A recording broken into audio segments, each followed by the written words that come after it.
1979 সাল আসামের বুকে যেখানে জীবনের রং ধূসর হয়ে এসেছিল মাজুলি দ্বীপের বালুচরে হাজার হাজার সাপের ভিতরে রেখে থমকে গিয়েছিল একটি 16 বছরের ছেলে, নাম যাদব পায়েং। বৃক্ষহীন সেই বালুচর, রুক্ষ প্রকৃতির ভয়াল রূপ, এই দৃশ্য তাকে আলোড়িত করেছিল। তিনি বুঝেছিলেন প্রকৃতির ভারসাম্য ফেরাতে হবে, কিন্তু কিভাবে? সেই 16 বছর বয়সে তিনি একটি শপথ নিলেন, প্রতিদিন একটি করে গাছ লাগাবেন। প্রতিদিন নিরলস ভাবে এই কঠিন সংকল্প নিয়ে তিনি কাজ শুরু করলেন। মাটির ক্ষয় রোধে নারকেল গাছ লাগানোর মতো উদ্ভাবনী সমাধানও ব্যবহার করেছিলেন তিনি।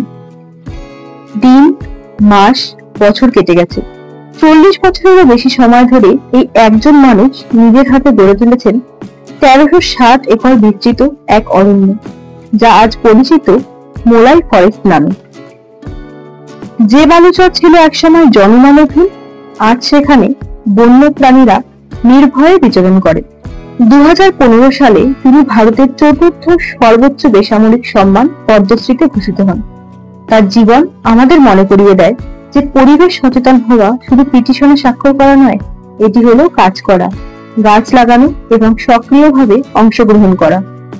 একজন মানুষ তার অদম্য ইচ্ছা আর ভালোবাসার মাধ্যমে পৃথিবীর বুকে এক অসাধারণ পরিবর্তন এনেছেন। তার গল্প প্রমাণ করে একার প্রচেষ্টাতেও কত বড় সবুজ বিপ্লব সম্ভব। তার এই যাত্রা আমাদের প্রত্যেকের জন্য অনুপ্রেরণা। আসুন আমরাও তার দেখানো পথে হেঁটে পৃথিবীর বুকে আরো বেশি করে সবুজ ফিরিয়ে আনি। এমনই আরো অনুপ্রেরণামূলক গল্প পেতে আমার চ্যানেলটি সাবস্ক্রাইব করুন।